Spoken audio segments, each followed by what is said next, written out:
Hello there. I don't know exactly where you are in the world right now, or what time it is where you're listening, but maybe it's late evening and you're winding down for the night, or maybe it's early morning and you're easing into a new day. Wherever you are, I'm really glad you're here, joining me for another slow, thoughtful journey. Tonight's story is about something incredibly ordinary, so ordinary, in fact, that we often forget how miraculous it truly is. It's water, just water. The stuff in your glass, in your tea, in your shower, your blood, your breath. We see it every day, touch it, drink it, wash with it, and hardly stop to wonder. But here's the thing, that single drop of water sitting in your cup could be older than the earth itself. Before there were clouds, before there were oceans, before there were even planets, molecules of water were forming in the cold silence of deep space, bonding together on tiny grains of cosmic dust drifting between stars. Some of those grains clumped together, collided, and eventually helped build entire worlds, including ours. It's wild to think about, but the oceans we know today may have begun with frozen water hitching a ride on comets and asteroids, crashing into a molten newborn Earth, and slowly settling in through millions of years of rain and steam. And somehow, through all of that, water didn't just survive, it became the setting for everything that followed. It carved valleys, cooled continents, nourished forests, and became the cradle for the first flickers of life. It's the only substance we know of that naturally exists on Earth in all three states, solid, liquid, and gas, and it flows through every single cell of every single living thing. Your body is mostly water. So is the tree outside your window, so is the soup you had for dinner, and the air that carries the clouds above your head. But water isn't just functional. It's poetic. It flows quietly through myths and religions, through empires and ruins, through science and song. It's been feared, worshipped, fought over, painted, engineered, and bottled. And somehow, despite all that, it still humbly runs beneath our cities, collects in our reservoirs, swirls inside our kettles, and rests beside us on our nightstands without asking for much in return. So tonight, I want to tell you its story. Not the dramatic version with tsunamis and floods and disaster, but the slow, sweeping, quietly astonishing version, the one that begins in space, touches every living thing, and ends, for now, with a sip from your glass. It's not a thriller, and it's not meant to keep you awake. In fact, I hope it does the opposite. I hope it gives your mind just enough wonder to feel soft and curious, and then peaceful enough to drift off. And if you do fall asleep partway through, don't worry. Water's still flowing. It always has been. It always will be. And maybe, just maybe, that's what makes it so quietly extraordinary. Let's begin not with oceans or clouds or raindrops, but with something far older, far colder. Let's begin in space. Not the lively kind you see in sci-fi movies, full of rockets and radio waves, but real space. Deep space. Still, dark, and quiet. No planets. No moons. No Earth. Just emptiness. And in that vast emptiness, not long after the Big Bang, just a few minutes into the life of the universe, the very first atoms were born. Almost all of them were hydrogen. Simple, tiny, and wildly abundant, hydrogen is the oldest thing in the universe. It has no color, no taste, and no weight that you'd notice. But it was everything. It was the beginning. Hydrogen atoms drifted across the young cosmos like cosmic dust motes, spread thin across distances we can't even imagine. They floated for millions of years, gathering slowly into clouds, until the weight of their own gravity pressed them together. Squeezed. Heated. Lit. And just like that, stars were born. Not one or two, but entire galaxies full of stars began to shine, like a switch flipped across the night sky. Inside those stars, something miraculous happened. Hydrogen began fusing, under pressure, under heat, into heavier atoms. One of the most important was oxygen. Yes, the very oxygen we now breathe. It didn't come from forests or air. It came from fusion. And when those first stars ran out of fuel, they collapsed and exploded in massive supernovae, flinging their contents into space. The building blocks of life, carbon, oxygen, nitrogen, were scattered across the universe like stardust. Because that's exactly what they were. Now picture this, millions of atoms, hydrogen, oxygen, tumbling through cold interstellar space, landing gently on tiny specks of cosmic dust. These specks floated, rotated, and drifted between stars. And under just the right frigid conditions, the atoms bonded. Not all at once, not easily, but steadily. Over time, hydrogen met oxygen. They bonded, again and again, to form the molecule we know as H2O, water. But this water wasn't like the water we know. It didn't flow. It didn't drip. It didn't sparkle in the sun. It was ice. Frozen onto dust grains. Ancient, motionless flecks of cosmic frost. And there were trillions of them. Over millions of years, some of those icy particles clumped together. Some joined to form comets, icy wanderers of the solar system. Some became part of asteroids. Some were captured by forming planets. And one of those planets, not particularly big or bright or special at the time, was Earth. Now imagine the Earth not as we know it, with oceans and weather and birdsong, but as it was in its earliest days. Hot. Violent. Covered in lava and toxic gas. Not a place you'd want to visit, let alone live. But even then, comets and asteroids were bombarding the surface constantly. And many of them carried water. Frozen, ancient water from space. Some scientists call this era the Late Heavy Bombardment, a time when the young Earth was hammered by celestial debris. And it wasn't just destruction. It was delivery. With every impact came water. Tiny droplets. Whole ice cores, oceans worth of it, carried from the distant edges of the solar system, and hurled onto our planet's surface. Not everyone agrees on this theory. Some researchers believe Earth already had water, that it formed deep inside the mantle and rose to the surface through volcanic steam. And maybe that's true, too. In fact, the real answer is likely both. Water from above. Water from below. A cosmic blend, stirred by fire and time. But here's the part that gives me pause, the molecules of water that arrived on Earth, from comets, from steam, from inside volcanoes, they didn't go away. Water doesn't disappear. It changes shape, it moves, it flows, but the molecules themselves, they're stubborn. Ancient. Survivors. So it's not just poetic to say that the water you're drinking might be older than the Earth. It's quite literally true. The very same H2O molecules formed in deep space 4 billion years ago might be swirling around in your tea, or in a puddle on your street, or locked in a snowflake high up in a mountain. In that way, water connects everything, not just places, but times. It binds the ancient to the present. The lifeless to the living. The stars to you. And so, even though it looks simple, just 2 little hydrogens and 1 oxygen, every drop is a tiny time traveler. Every sip is a piece of something that once flew through space, long before there was anything on Earth worth calling home. It's not just water. It's a story. And we've only just begun to tell it. Once the water arrived, everything changed. Slowly, patiently, but profoundly. Earth, once a seething ball of molten rock and gas, began to cool. The atmosphere, once thick with volcanic steam and choking gases, started to shift. Clouds formed, heavy and gray, swirling in the skies above a planet that had never known a single raindrop. And then, it began to rain. Not for an hour.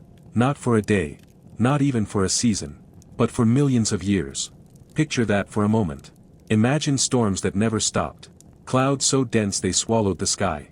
Raindrops hammering down on barren rock day after day, year after year, turning the heat of a newborn world into the slow quiet of puddles, ponds, lakes, and eventually, oceans. And those first oceans? They weren't the gentle, postcard blue seas we know today. They were wild. Hot. Acidic. Bubbling with volcanic gases. Beneath the surface, the planet was still alive and angry. Underwater volcanoes erupted constantly, pumping heat and minerals into the dark depths. The crust of the Earth shifted and cracked, like a jigsaw puzzle still being solved. But amidst all that chaos, something incredible was happening. Water was reshaping the planet. It seeped into cracks and expanded, breaking rock apart. It carried sediments from mountains to valleys. It began to carve out the first rivers, to smooth sharp edges into soft hills, to paint the surface of Earth with new lines and new possibilities. And more than that, it stabilized things. Water absorbed heat, cooled the surface, and began to set the stage for something the planet had never seen before: calm. And in that calm, life found its chance. Maybe it started near hydrothermal vents on the ocean floor, places where superheated water gushed out of the earth, rich with minerals and energy. No sunlight. No air. Just chemical reactions, happening over and over, until one of them stuck. Until a chain of molecules came together in just the right way. Until chemistry turned into biology.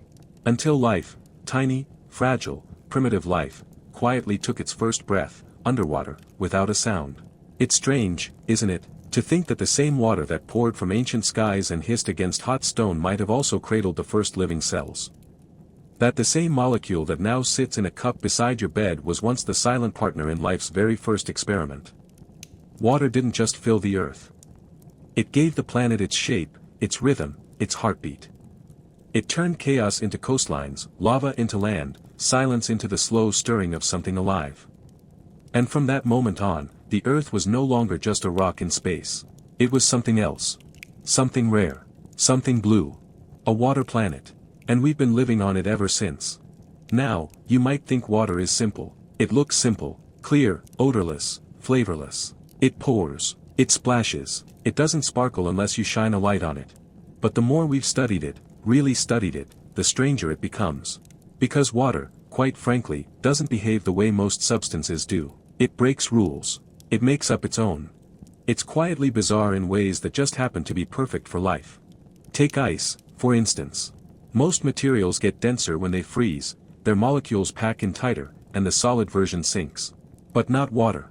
When water freezes, it actually expands. It forms this beautiful, delicate crystalline structure that takes up more space than the liquid it came from. That's why ice floats. And floating ice isn't just a quirky party trick, it's a miracle. If ice sank, lakes and oceans would freeze from the bottom up. Each winter would trap more and more ice underneath, and eventually, nothing could survive. But because ice floats, it forms a protective lid. It insulates the water below. It gives fish and frogs and tiny aquatic things a place to live, even when the world above is frozen solid. And that's just the beginning. Water also has a ridiculously high specific heat capacity.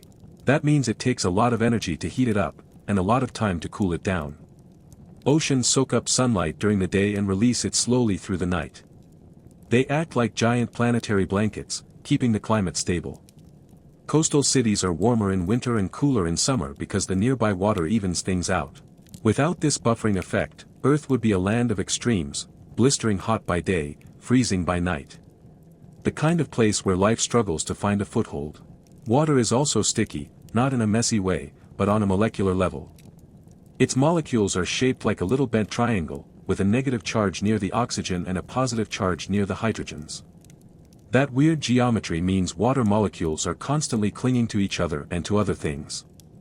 This stickiness is why water forms droplets instead of spreading flat. It's why you can fill a glass just a tiny bit above the rim and it doesn't spill, at least not right away. That surface tension is water molecules holding onto one another, saying, "Don't fall, we've got this." It's also why water can climb. In narrow tubes, like in the veins of plants, water can actually pull itself upward, defying gravity, thanks to a trick called capillary action. That's how trees, some taller than buildings, get water from their roots all the way up to their highest leaves. No pump, no motor. Just water, sticking to itself and to the walls of tiny vessels, inching upward with quiet persistence. And let's not forget what water is best known for, dissolving things. It's often called the universal solvent, and while that's a bit of an exaggeration, it can't dissolve everything, it does better than any other liquid on Earth. Salt, sugar, oxygen, carbon dioxide, even strange complex molecules, water takes them in, breaks them apart, and carries them wherever they need to go. Without this talent, blood wouldn't flow, tea wouldn't steep, and soup, well, soup wouldn't be soup. All of this, the floating ice, the heat buffering, the stickiness, the climb, the dissolving, none of it is typical. Most liquids don't do any of this. But water does. Effortlessly. Silently. As if it knows just how important it is and has chosen, in its own quiet way, to be perfect for life. So the next time you see a droplet sliding down a window, or the way a leaf holds morning dew like a tiny jewel, or the curve of steam rising from your cup, remember, it's not just water being water. It's water being weird, and in that weirdness, being wonderful. Once the earth cooled just enough, once the oceans of lava hardened into crust and the volcanic skies began to soften, something extraordinary began to happen. The air, thick with steam and volcanic gas, started to change. Clouds began to form. Not wispy, gentle clouds like the ones we see on summer afternoons, but enormous, churning, towering clouds that blotted out the sky completely. They were heavy, dense, and they had one purpose: to rain. And rain they did. Not for a few days. Not for a season. But for millions of years. Imagine it.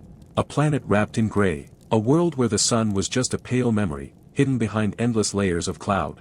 A constant downpour, not gentle like a drizzle, not dramatic like a thunderstorm, but steady, relentless, unbroken. Day and night, through centuries and millennia, it rained. No blue skies, no stars, just the soft hiss of water hitting stone. Forever. That kind of rain changes everything. It carved the earliest shapes into the Earth's surface, wearing down volcanic peaks, smoothing jagged cliffs, and creating the first channels for rivers yet to come. Pools turned into lakes. Lakes spilled into basins. Oceans, slowly, patiently, began to collect. The planet transformed, drop by drop, from a fiery wasteland into something cooler, softer, wetter. And yet, these early oceans were nothing like the ones we know today. They were hot, acidic, and turbulent. The Earth's crust was still young and restless, constantly shifting and cracking. Beneath the surface, underwater volcanoes spewed mineral-rich plumes into the depths, creating strange alien landscapes, dark, boiling valleys lined with towering chimneys and shimmering bacteria. These were not peaceful places. But they were alive. In a way, the rain was like the planet's first great reset. A kind of planetary baptism, washing over the surface, soaking into stone, filling every crack and crevice with possibility. The water didn't just sit still, it began shaping the world. It wore down mountains and pulled sediment to the sea. It helped cool the planet and balance its atmosphere. And as it fell, it collected whispers from everything it touched, the minerals, the heat, the gases, and carried them forward. In a sense, the rain was writing a recipe. A recipe for life. Because in the warmth of those chaotic seas, in the stew of minerals and energy and motion, something delicate was beginning. Molecules bumped into each other, split apart, recombined. Over time, not quickly, not clearly, a few of them started behaving differently. They became organized. They began to replicate. They started doing what life does best, adapting, building, changing. And water was there for every step of it. Not just as a backdrop, but as a participant. A catalyst. A partner. So when we look at our oceans today, vast, deep, blue and full of life, we're seeing the legacy of that rain. The great, endless rain that once fell from a sky too thick for light to pass through. The rain that filled the seas, softened the stone, cooled the crust, and made this planet not just livable, but alive. It's hard to imagine a rain that never stopped. But maybe, in a way, it still hasn't. Because the water that fell then is still here now. Moving, cycling, shifting, in clouds, in rivers, in us. And it's still writing the story. By the time the rain began to slow, not end, just soften, the earth had already started to look different. Its once barren surface was now veiled in water. The rocky land was fractured, scattered, and still restless, but the oceans, they were here. Deep, dark, and alive in ways we still don't fully understand. These first oceans didn't sparkle. They didn't glisten beneath sunlight, because the skies were still thick and hazy. Instead, they churned under clouds, under volcanic steam, under lightning that cracked like cosmic memory. They were hot, warmer than any sea today. And they were dense with minerals, iron, sulfur, carbon. They were, quite literally, chemical soup. But this soup was different. It wasn't random. It was moving, stirring, reacting. And in the dark places of these oceans, far from the chaos above, strange things began to form. Around hydrothermal vents, water hotter than boiling erupted from the seafloor, mixing with cold ocean water in great shimmering clouds. Here, in this strange and stable pocket of chemistry, the building blocks of life found their rhythm. Molecules gathered on mineral surfaces. Reactions repeated. Energy flowed. And slowly, quietly, something new appeared, life. Not anything you'd recognize. No eyes, no fins, no purpose beyond persistence. But these first forms, tiny, single-celled, self-replicating, were enough. Because they were the beginning of everything. And they had found the perfect place to begin. Water wasn't just the setting for this miracle. It was the miracle. It allowed the chemistry to happen, it protected fragile molecules from ultraviolet radiation, and it created the flow, that subtle movement, where things could come together, drift apart, and try again. Life didn't just float in water. It was shaped by it, held by it, defined by it. As time passed, millions of years, then billions, the oceans grew calmer. The planet cooled. The skies began to clear. Light finally broke through the clouds and reached the surface. The sun touched the water for the first time. And with it came a new kind of energy, solar energy. Life adapted again. Some of those early microbes learned to capture light, to split water, to release oxygen as a byproduct. Slowly, the air began to change. It was the beginning of atmosphere. Of climate. Of breath. Meanwhile, the crust of the earth was thickening. Some parts, cooled and hardened, began to rise above the sea, the first land masses, shy and scattered, peeking above the waves like islands blinking awake. These weren't continents yet.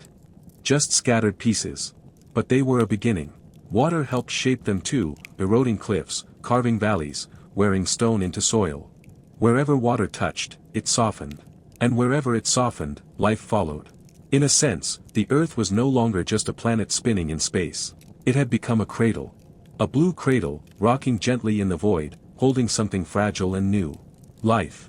The oceans, dark, deep, and ancient, were now more than just bodies of water. They were memory. They remembered the rain. The fire. The first stirrings of cells. The moment light first touched the surface. The day land appeared. And they carried all of it forward, in currents, in tides, in chemistry. Even now, when we look at the sea, we're looking into the oldest mirror the earth has. A reflection not of ourselves, but of everything that made us possible. So as we leave this first chapter of water's story, from stardust to oceans, we carry with us the knowledge that life didn't arrive on earth. It arrived with water.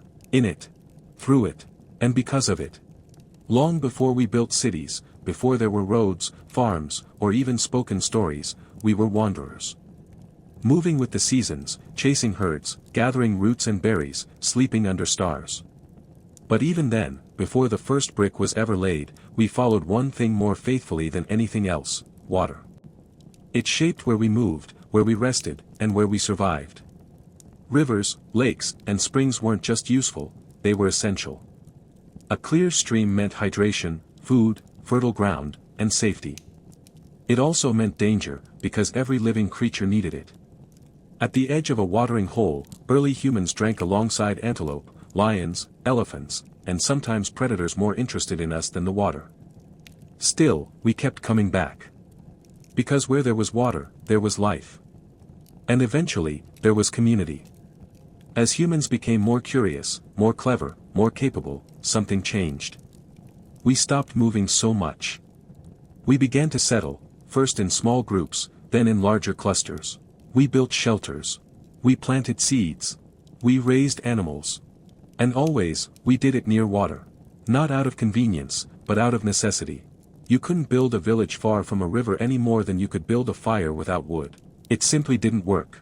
And so, some of the earliest human civilizations rose from the banks of rivers. Not just near water, but because of it.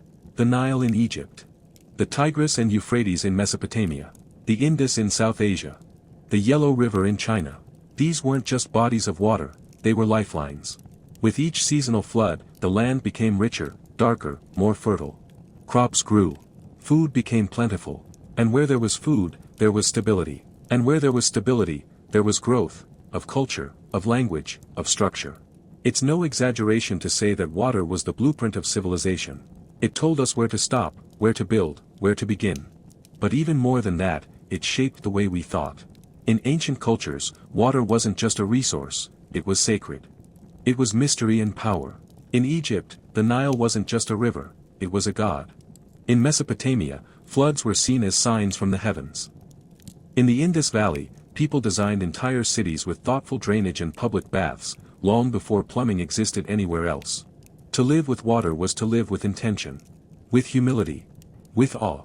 And even as we started to change the world, digging canals, building dams, redirecting streams, we never stopped listening to water.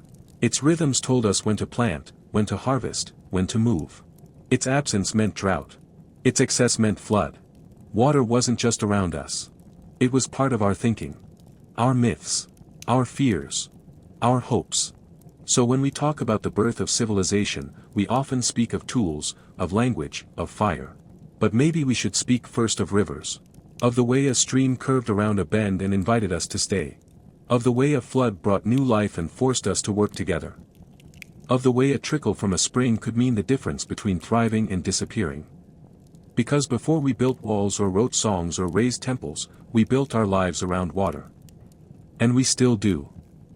As human settlements grew, so did our thirst, not just for water, but for control. Rivers were generous, but not always consistent. Springs could dry up. Rain came and went. And so, little by little, we began to shape the landscape to meet our needs. We didn't just live beside water anymore. We started guiding it, storing it, moving it.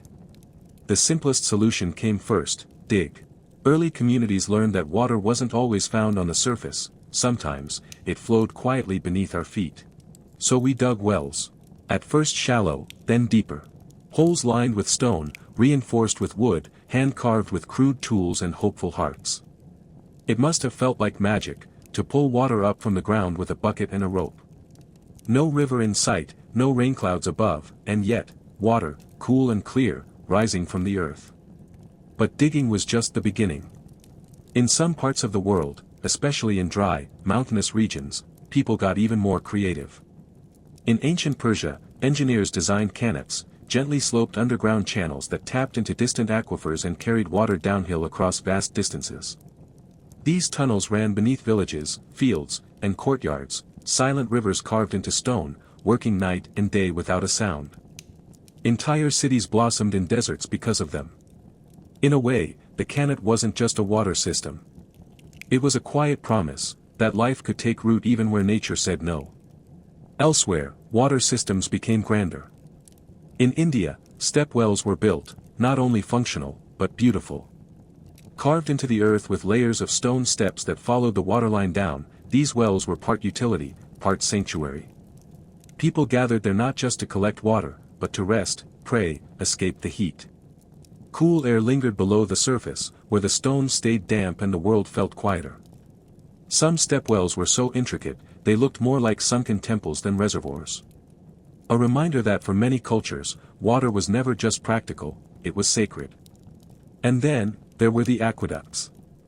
If wells brought water up, aqueducts brought it across. And the Romans took that idea and turned it into something breathtaking. With stone, concrete, and ambition, they built enormous elevated channels that stretched across hills, valleys, and cities, carrying millions of gallons of water every day from mountain springs into the heart of Rome. Some ran for over 50 miles. Without electricity. Without machines. Just gravity. Just genius. These aqueducts didn't just supply water. They symbolized power, order, civilization. They fed fountains, public baths, private homes. They kept the city clean, cool, and thriving. And beneath their graceful arches ran the pulse of an empire, steady, silent, and essential. But for all their scale, these systems shared something in common: a deep understanding of water. Of how it flows, of how it rests, of how it can be persuaded, but never truly forced. The people who built them weren't just laborers or rulers. They were listeners. They watched the land. They learned its rhythms. They built in harmony with it, because they knew that without water, nothing else mattered. So when we look back at ancient cities, their markets, their temples, their monuments, we should also look down. At the wells, the drains, the channels carved beneath stone. Because in those quiet spaces, you can hear something extraordinary, the sound of people figuring out how to live with water, not just near it. And in doing so, they built the foundations of everything that came next. At some point in our long relationship with water, it became more than just a need, more than survival, more than even engineering. It became spiritual, mystical, sacred. Because when something gives you life, washes your wounds, cools your fever, feeds your crops, and carries your dead, you start to see it as more than just liquid. You start to see it as a presence, a force, a messenger between worlds. Across the ancient world, civilizations began to surround water with meaning. In Egypt, the Nile wasn't just a river, it was the pulse of the universe. It rose and fell with such precision that farmers planned their entire calendar around it. They believed it flowed from the divine, that it connected the heavens to the earth, and that its floods were gifts from the gods, sometimes merciful, sometimes angry, but always essential. In India, rivers became goddesses. The Ganges wasn't simply a body of water, she was Mother Ganga, purifier of sins, giver of rebirth. People traveled for days, even weeks, to bathe in her currents. To touch her was to be forgiven. To die beside her was to be released. Even today, her waters are carried in tiny bottles across the country, a few drops to bless a house, to heal a wound, to send a soul on its journey. In Japan, water has long been a symbol of purity. From the flowing springs of ancient Shinto shrines to the ritual washing before entering a sacred space, it's not just about cleaning the body. It's about preparing the spirit. Letting go of the dust of the world. Returning to something older, deeper, quieter. In Christianity, baptism uses water not to wash dirt from skin, but to mark a passage, from one life to another. In Islam, ablution with water before prayer is a way of resetting, not just the body, but the heart. And in countless indigenous traditions around the world, water is seen as ancestor, spirit, memory. It's not a resource to be owned, but a relative to be respected. All these stories, these rituals, these beliefs, remind us of something we often forget, that water isn't just part of the physical world. It's part of the emotional one too. It holds our grief, our celebration, our healing. Think of tears. Think of the ocean's calm after a storm. Think of the sound of rain on a rooftop when you can't sleep. Water has always known how to hold space for what we feel. So it's no surprise that we've wrapped it in stories. That we've built temples beside springs. That we've thrown coins into fountains and made wishes. That we still, in the quietest moments, look out over a lake or a river and feel something we can't quite name. Because water remembers. Not just facts, but feelings. It carries them, like it carries sediment and song. And maybe that's why it's sacred. Not because it's rare, but because it's constant. And in a world that changes so quickly, sometimes constancy is the most sacred thing of all. As civilizations grew and the sacred merged with the practical, something new began to rise: cities. Not just clusters of homes, but organized, complex, breathing bodies of stone and story. And at the heart of nearly every one of them, was water. It was no coincidence. The placement of early cities wasn't random, it was strategic. A river meant more than just drinking water. It meant trade, it meant transport, it meant the power to grow, and so cities bloomed along riverbanks like flowers following the sun. From Babylon to Athens, from Mohenjo-Daro to Rome, every great city began with a question: where is the water? But as population swelled, water needed to be managed, not just fetched or stored, but governed. Suddenly, access became a matter of policy, of design, of power. The first city planners weren't just thinking about roads or walls. They were thinking about flow, how to bring clean water in and how to move waste out. In ancient Mesopotamia, engineers carved canals not just for irrigation but to protect cities from flood. In the Indus Valley, they built some of the earliest known sewage systems, complex networks of drains and covered pipes that hinted at a deep understanding of hygiene, long before the word even existed. In Rome, water wasn't just functional, it was political. The aqueducts weren't only feats of engineering. They were symbols of stability, of control, of empire. Emperors who built aqueducts were praised as bringers of order. They weren't just giving people water, they were giving them proof that the city worked, that the state cared, that Rome endured. Fountains flowed not just to quench thirst but to show abundance. Public baths were not just places to clean, they were places to talk, to negotiate, to see and be seen. Water became a social space, a political tool, a signal of prestige. And beneath all of this, was the question of who got what. Because when something is essential, it becomes contested. In times of drought, whose fields get irrigated? When the aqueduct breaks, which neighborhood gets fixed first? As cities grew, access to water began to define privilege. Those near the source had more. Those downstream, less. Suddenly, water was no longer just about nature, it was about class. About power. About control. And yet, the more we tried to manage it, the more it reminded us, it doesn't like being controlled. Floods swept away temples. Droughts brought crops to their knees. Wells ran dry.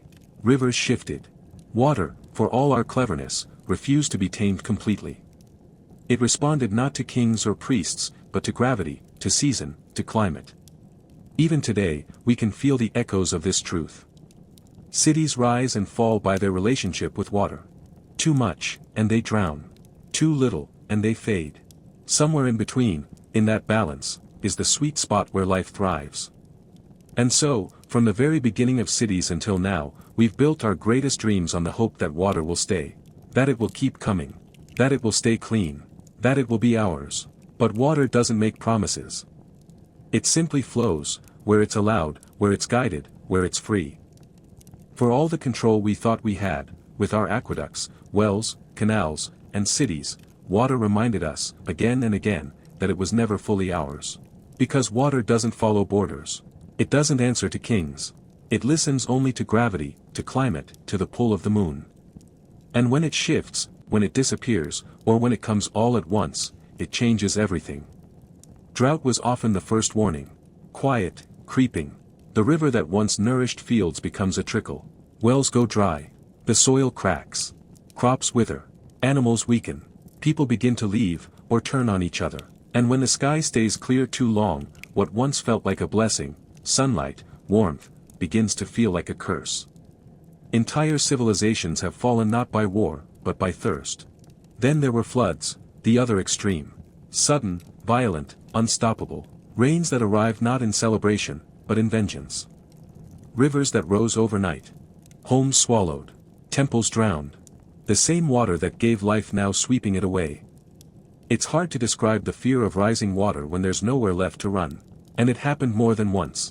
Often enough that we started to see it not as random, but divine. And so we turned to prayer. We built altars beside rivers. We carved offerings into stones. We created gods of rain and flood, of drought and storm. We begged, bargained, danced. We sang to the skies and whispered to wells. We made sacrifices, animals, crops, sometimes even people, not out of cruelty, but out of desperation. Because when everything depends on water, and water no longer listens, what else can we do but hope someone, or something, does? In ancient Mesoamerica, the Maya worshipped Chek, the rain god, with elaborate rituals and cenotes, sacred sinkholes filled with still, deep water. In West Africa, rivers were believed to be inhabited by powerful spirits, beautiful, dangerous, and always watching. In Greece, Poseidon ruled not just the seas but the fate of sailors and storms. In the Andean highlands, lakes were sacred eyes of the earth, reflecting both the sky and the gods. These beliefs weren't naive. They were deeply human. When the forces around us are bigger than we can understand, we give them names. Faces. Stories. Not to reduce them, but to relate to them. To make peace with what we can't control. And water has always lived in that space, between control and chaos. Even now, with satellite forecasts and dams that stretch for miles, droughts still come. Floods still take. Cities still tremble at the thought of running dry. In some ways, not much has changed. We may not dance for rain the way our ancestors did, but we still watch the sky. We still wait. We still worry. Because deep down, we remember, water is generous, but it is never tame. And perhaps that's why we've always worshipped it. Not because it's rare. But because, like life itself, it's fragile, powerful, and never fully in our hands. By now, you might think we've already uncovered water's best tricks, its shape, its bonds, its role in life itself. But the truth is, we've only just begun to understand how strange water really is. Because unlike most substances, water doesn't like to follow the rules. It bends them, breaks them, reinvents them entirely. Take density, for example. Most substances become denser as they cool. Think of melted metal turning solid, its atoms packed closer together. The solid version usually sinks in its own liquid. That's normal, logical, predictable. But water? No. As it cools, it gets denser, up until 4 degrees Celsius. Then, bizarrely, it starts to expand again. When it freezes into ice, it becomes less dense, not more. So it floats. Why does that matter? Because it saved life on Earth. If ice sank, lakes would freeze from the bottom up. Each winter would trap more water beneath solid layers, never melting entirely. Eventually, ecosystems would collapse. But floating ice acts like insulation. It protects the liquid below, keeping it just warm enough for life to continue, even in the dead of winter. A weird rule, but a life-saving one. Now think about heat. Water has one of the highest specific heat capacities of any substance, which means it resists temperature change. You can heat metal quickly, glass, too, but water, it takes its time. It holds warmth like a memory. And when it cools, it releases that heat slowly, like a long goodbye. This is why oceans stabilize Earth's climate. They absorb the heat of the day, then breathe it out gently at night. It's why coastal regions don't swing wildly between hot and cold. And it's why your body, made mostly of water, stays near a perfect 37 degrees Celsius, even when the world around you doesn't. But that's not all. Water is also one of the very few substances that exist naturally in all three states, solid, liquid, gas, within Earth's normal temperature range. It melts, it evaporates, it condenses, it freezes, and it does all this at everyday temperatures. Not in labs. Not in stars. But here. On Earth. In your kitchen. In your breath. In a single cloud floating above your city. Most substances require extreme pressure or heat to jump between phases. Water just flows. It's like it was built for transition. Built to move. Even its surface tension is strange. Water clings to itself more tightly than almost any other liquid. That's why you can slightly overfill a glass and the water domes above the rim, it's holding itself together. That's why small insects can dance across a pond. Why raindrops form perfect beads on a leaf. Why water moves through tiny pores in your skin and the cells of a plant. And then there's its dissolving power. Water is the best solvent known to science. We call it the universal solvent, not because it dissolves everything, it doesn't, but because it dissolves more things, and more completely, than anything else. That's not normal. That's extraordinary. It means water can carry nutrients, minerals, oxygen, life itself, through soil, blood, air. It is the ultimate carrier, the ultimate translator between solid and fluid, between body and world. Most substances do one or two things well. Water does everything strangely, and in doing so, perfectly. It refuses to be simple. It refuses to behave. And perhaps that's the point. Because for a molecule so small, so silent, to carry so much weight, physical, emotional, planetary, it must, in some way, be a little wild. If you want to understand this planet, not just how it looks, but how it breathes, you have to follow water. Not in rivers, this time. Not in oceans or bottles or blood. But in the air. Because one of the most remarkable things about water is that it can become invisible. It rises silently, disappears into vapor, and hangs in the sky as an unseen force waiting to return. Every drop of water on Earth is part of a constant cycle, evaporating, condensing, falling, and beginning again. And this cycle, it's not just a background process. It is the climate. It is the weather. It's the reason we have clouds, rain, snow, hurricanes, monsoons, and a thin blue balance that keeps life possible. It starts with sunlight. When the sun shines down on the oceans, lakes, rivers, or even just the wet leaves of a morning forest, it warms the surface. Molecules of water absorb that energy, become agitated, and escape into the air as vapor. That vapor rises, riding thermals like whispers, invisible and light. As it climbs higher, the air cools. Vapor condenses around dust particles, forming clouds. One molecule clings to another, then another. Billions of them gather, too small to see alone, but together, they paint the sky. Now, clouds are not just decoration. They're machines. Floating engines of exchange. They carry heat. They regulate temperature. They decide where water goes next. When enough moisture gathers, it falls, as rain, snow, sleet, hail. The water returns. Not always where it started, often far away. Moved by winds and pulled by pressure, water becomes traveler, messenger, gift, or sometimes, threat. Because when the cycle becomes intense, when warm water feeds rising air, and rising air spins, storms are born. Hurricanes, typhoons, cyclones. All of them powered not by fire, not by wind, but by water. Warm ocean water, giving off heat as it evaporates, feeding a spiral of power that can reshape coastlines overnight. But water doesn't need to be violent to be powerful. Think of fog, how it softens a landscape and cools a desert. Think of snowpack in the mountains, nature's way of storing water for spring. Or the monsoon, that grand, predictable pulse across India and Southeast Asia, bringing both life and fear with its arrival. These movements aren't just weather events. They are memory systems. Feedback loops. They connect oceans to continents, forests to deserts, people to planet. For example, water vapor is Earth's most abundant greenhouse gas, more than carbon dioxide. It traps heat, warms the atmosphere, drives cloud formation, and in turn, shapes global temperatures. Yet it's also deeply sensitive. A small change in temperature can lead to big changes in evaporation, in cloud cover, in rainfall patterns. That's why climate change isn't just about hotter days, it's about drier soils, stronger storms, shifting seasons. Because when we alter the water cycle, even slightly, the planet responds in waves, not whispers. So when we talk about weather, we're really talking about water, moving in and out of form, traveling through wind and sky, drawing heat and giving it back, endlessly looping. It's the script behind the storm, the hand behind the wind, the breath behind the clouds. And it's humbling to think that all of this, the entire choreography of climate, depends on the quiet behavior of molecules we can't even see.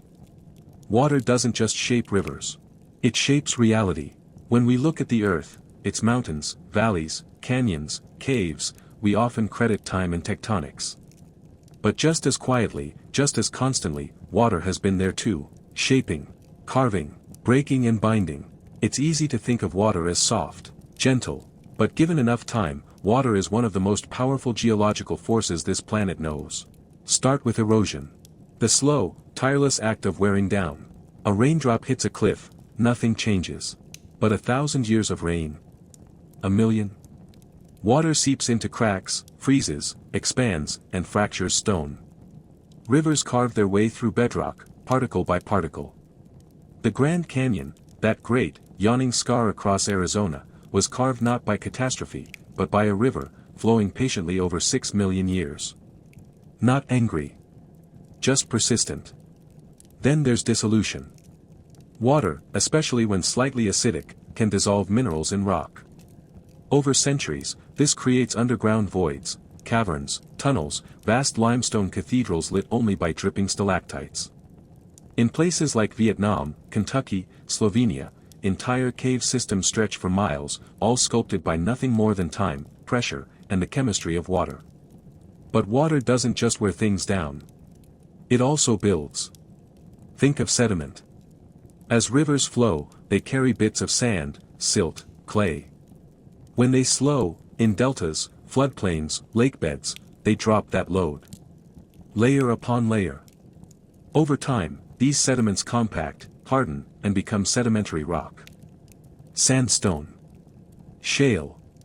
Limestone. The stuff of mountains and memory. Water tears down, but it also lays the foundation for what comes next. Deep below the surface, water plays another role, stranger and more mysterious. Locked inside minerals, trapped in rocks, cycling through the mantle, water changes the behavior of Earth's crust. It lowers the melting point of rock. It softens tectonic boundaries. It makes earthquakes more likely in some regions, and fuels volcanoes in others. Subduction zones, where one tectonic plate dives beneath another, carry water deep into the planet, where it helps melt rock and create magma. That magma rises, erupts, cools, and builds mountains. So yes, water helps sculpt valleys. But it also helps raise peaks. Even the soil beneath our feet, the stuff we grow food in, bury seeds in, is born from the partnership between rock and water. Rain breaks down stone into minerals. Roots and microbes finish the job. What remains is soil, complex, living, and entirely impossible without water's quiet touch. And when we drill into ancient ice cores or examine layers of rock, we find the fingerprints of water everywhere. In trapped bubbles of ancient atmosphere. In ripple marks left by prehistoric streams. In fossilized mud cracks and mineral veins. Water doesn't just shape the present. It records the past. In a way, Earth's geology is water's diary, written not in ink, but in stone. So the next time you stand in a canyon or walk along a mountain trail, remember, the rocks beneath your feet are not just solid. They are stories. Stories written by something we often mistake for gentle. Water isn't just life. It's legacy. It's one thing to know that water shapes rivers and mountains. It's another to realize, it also shapes you. Because long before you took your first breath, before you saw light or touched air, you were floating, suspended in water. In the womb, water wasn't just around you. It was you. And that hasn't changed. Even now, you are a walking ocean. Roughly 60% of your body is water. That number sounds simple, but it's everywhere. It's in your blood, the river that delivers oxygen and nutrients to every corner of your body. It's in your brain, the soft, delicate structure that holds your thoughts, your memories, your dreams, protected by fluid that cushions each pulse and shiver. It's in your cells, not just surrounding them, but inside them, moving ions, driving reactions, carrying signals that tell your heart to beat and your lungs to breathe. Every second, trillions of water molecules rush through you, transporting energy, balancing temperature, clearing waste. You don't see it. You don't feel it. But it's there. When your muscles burn during a workout, it's water helping shuttle away heat and acid. When you cut your hand and it swells, water rushes in to protect, to clean, to heal. When you cry, laugh, sweat, or bleed, it's all water, carrying messages you sometimes can't say aloud. But water in the body isn't just plumbing. It's communication. Your brain, for example, is about 75% water. And neurons, the cells that make thought possible, rely on water to pass electrical signals. Without enough hydration, those signals slow. You feel foggy, forgetful, tired. The mind doesn't just prefer water. It requires it. Even your emotions, strangely enough, may be tied to hydration. Studies have found that even mild dehydration can affect mood, focus, and stress levels. It's subtle, but real. And it makes sense. When your internal river runs low, the entire landscape of your body shifts. The terrain becomes harsher. Edges feel sharper. The world becomes heavier, not because it is, but because you're carrying it with a dry system. Then there's digestion. Food doesn't become energy without water. Enzymes don't activate. Nutrients don't dissolve. Everything from saliva to stomach acid depends on it. It lubricates, breaks down, transforms. It is, quite literally, the current that turns food into fuel. And still, we often forget. We treat hydration like an afterthought, something we'll get around to after coffee, after meetings, after the day winds down. But your body isn't waiting. It's working, always, quietly, flowing through blood vessels, across membranes, through organs that don't sleep. You are, in every sense, a fluid system, a river in motion. And maybe that's why we feel calm near water, because something inside us remembers that it's home. Not just metaphorically, but biologically. Elementally, you are not separate from water. You are made of it. Animated by it. Sustained through it. The river doesn't stop when it enters the body. It simply becomes you. It's easy to overlook something as ordinary as a glass of water. No color. No flavor. No calories.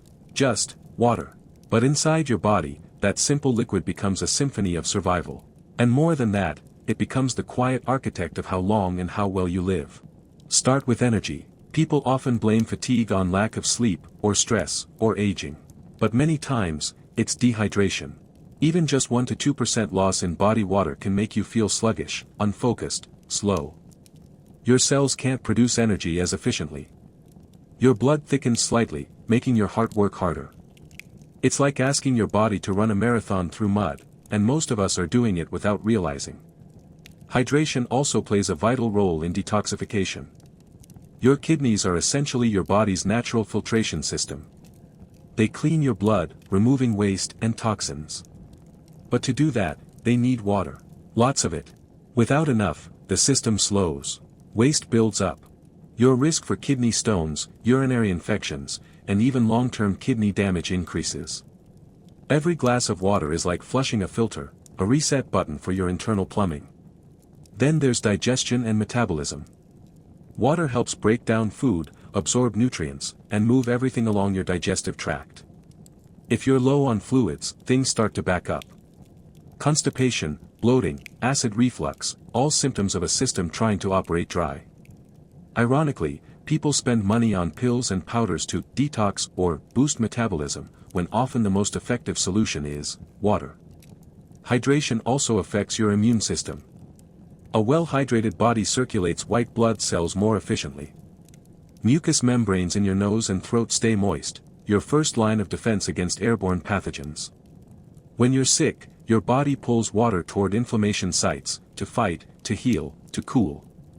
Without enough hydration, your immune response slows. You get sicker, longer. And let's talk aging. One of the simplest, most visible markers of dehydration is skin. Dry, sagging, dull skin often isn't just about age, it's about fluid. Well-hydrated cells are plump. They reflect light. They carry nutrients efficiently. Inside, hydration cushions your joints, protects your organs, and maintains elasticity in your connective tissue. It's not magic. It's maintenance. Daily. Quiet. Vital. Even brain health is on the line. Long-term, chronic dehydration has been linked to faster cognitive decline in older adults. Memory, reasoning, attention, all suffer when the brain is dehydrated. Over time, the effects compound. And while hydration isn't a miracle cure for aging, it is one of the simplest, most accessible tools we have to support longevity, physically, mentally, and emotionally. And the best part? It doesn't require a prescription. It doesn't cost a fortune. It's available, right now, in your kitchen, your sink, your hands. The truth is, every system in your body works better when you're hydrated. Your heart beats easier. Your joints move smoother. Your sleep is deeper. Your focus is sharper. You recover faster. You feel better. And yet, most of us don't drink enough. Maybe because it seems too easy, too boring. But health doesn't always arrive with fanfare. Sometimes, it whispers. In the clear, quiet clink of a glass. In the pause between tasks. In the deep breath that follows a long sip. You don't need to chase youth or energy or clarity. You just need to pour it. Around the world, across centuries, people have turned to water not just to survive, but to feel whole. To cleanse something deeper than skin. To soothe something older than pain. Because long before there were hospitals or therapy sessions, there was water, warm, cool, still, or moving, and we instinctively knew, this heals. In Japan, the onsen, natural hot springs, are more than relaxation. They're tradition, ritual, a return to balance. The minerals in the water soothe aching joints, calm inflammation, and help circulation. But beyond the physical, there's something emotional in the stillness. In silence shared with strangers. In the moment when steam meets skin and the outside world fades. It's no coincidence that these baths are often nestled in mountains or forests, nature reminding you of what's essential. In Finland, the sauna and the ice lake are part of the same breath. Heat that drives sweat, followed by a plunge into cold, shocking water. The cycle purges the body, awakens the spirit, and, according to locals, clears not just pores, but the mind. It's a cleansing that doesn't just scrub the surface. It reaches inward. In Islamic tradition, ablution, or wudu, is performed before every prayer. A washing of hands, face, mouth, feet. It's quick, simple, but deeply symbolic. It signals transition, from the ordinary to the sacred. The body is prepared, yes, but so is the heart. The mind. Cleanliness here is not just about hygiene. It's about intention. In India, bathing in the Ganges is an act of devotion. Millions journey to its banks not because the water is pure in the scientific sense, but because it is pure in the spiritual one. A dip in its current is believed to cleanse karma, heal sorrow, and bring peace to the soul. The water carries stories. And believers let go of grief, guilt, fear, allowing the river to take it away. In Native American ceremonies, water often plays the role of connector, between earth and sky, between people and spirit. In sweat lodges, steam becomes a bridge to vision, healing, and remembrance. The ritual isn't just about sweating toxins, it's about returning to something older, more rooted. Even in modern life, we find echoes of this wisdom. A warm bath after a long day. A swim that resets your mood. The tears you shed without words. Water remains the first medicine, the one that doesn't need translation. Science now confirms what our ancestors felt intuitively. Immersion in water reduces cortisol, lowers heart rate, relaxes muscles. The sound of water, waves, rain, fountains, has measurable effects on the brain, triggering states of calm and safety. Hydrotherapy is used to treat chronic pain, PTSD, anxiety. Not because water fixes everything, but because it gives the body space to begin healing. In all these rituals, there is a pattern, presence. You slow down. You breathe. You listen. And water listens back. It meets you where you are. Hot or cold. Still or moving. It reflects, absorbs, carries. It doesn't ask questions. It doesn't interrupt. It simply holds you, until you're ready to rise again. There's something about water that stirs a feeling, not loud, not urgent, but deep, quietly familiar, like a forgotten song or the scent of someone you once loved. We may not understand why, but we feel it. When the rain begins to fall, we slow down. When we sit near a lake, we reflect. And when we float, alone in a warm bath or the open sea, some part of us seems to return, not just to stillness, but to memory. That connection isn't accidental. Our relationship with water begins long before we are born. The very first environment we ever know is aquatic. The womb, a world of muffled sounds and gentle swaying, where touch is fluid and time is suspended. It's no surprise that when we later find ourselves in warm water, we feel safe. Held. It's not just comfort, it's recognition. Water also has a unique way of unlocking memory. The smell of rain on dry pavement. The rush of cold waves around bare ankles. The rhythm of droplets on a tin roof. These aren't just sensations, they're time machines. They carry us back to childhood summers, late-night walks, heartbreaks we thought we buried. Even the act of crying, emotional release through water, reminds us that the body processes feeling not just with thought, but with flow. And sound plays its role too. Water is one of the most calming auditory experiences the brain can register. Ocean waves, flowing streams, gentle rain, they trigger the parasympathetic nervous system, lowering heart rate and easing tension. But more than that, they speak to something primal. To rhythms we knew before language. To patterns we trust without needing to understand them. There's a reason we seek water in grief, and in joy. We go to the sea to scatter ashes. We go to waterfalls to celebrate milestones. We take long showers when words aren't enough. We sit beside fountains when we need to think. In moments when life is too big or too broken, water becomes the space between overwhelm and healing. And perhaps it's because water doesn't demand anything from us. It doesn't judge. It doesn't hurry. It listens without speaking. It reflects without distorting. In a world that's constantly pushing, measuring, competing, water just is. And in its presence, we're reminded that we, too, can simply be. Some people say the ocean makes them feel small. Others say it makes them feel infinite. Maybe it does both. Maybe that's the comfort, not in choosing one feeling, but in holding space for all of them.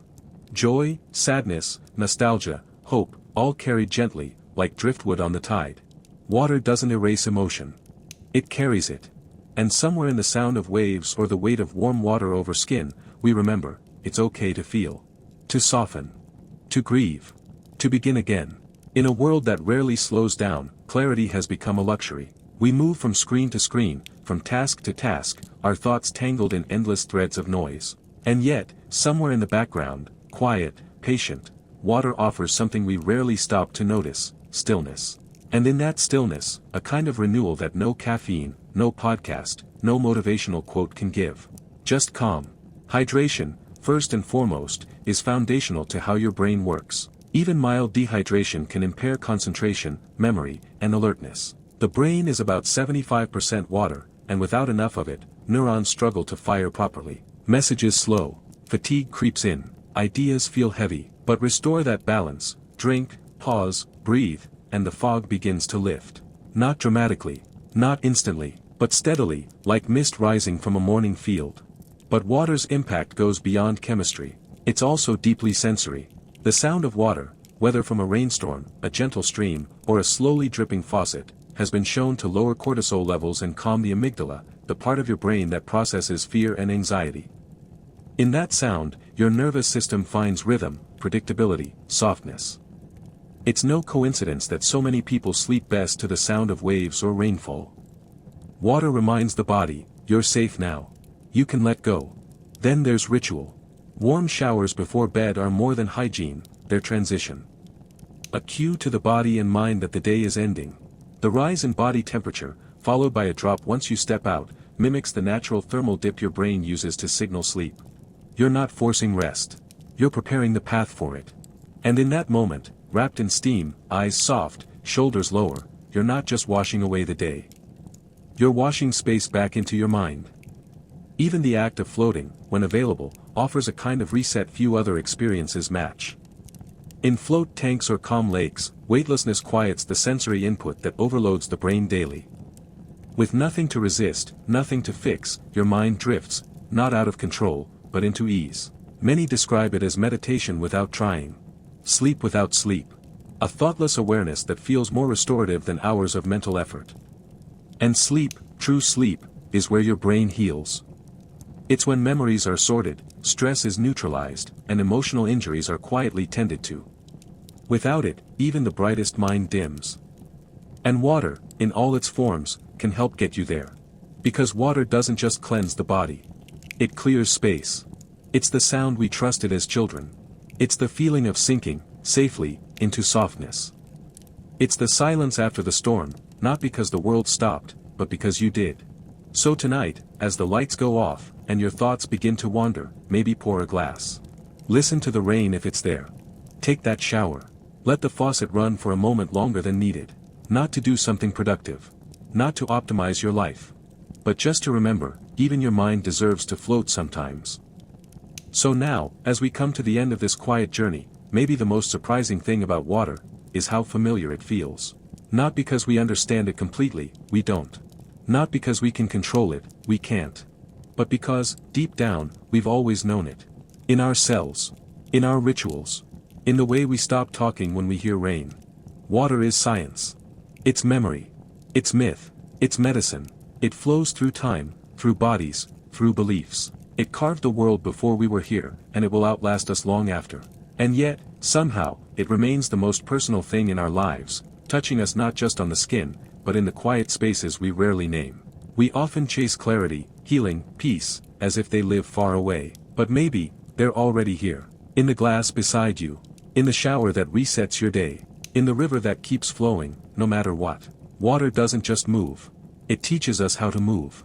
Gently, persistently, with strength that doesn't shout, with change that doesn't rush. So tonight, if you're holding a warm cup, or listening to the sound of rain, or standing still near something that flows, know this, you are part of its story. And it, somehow, is part of yours.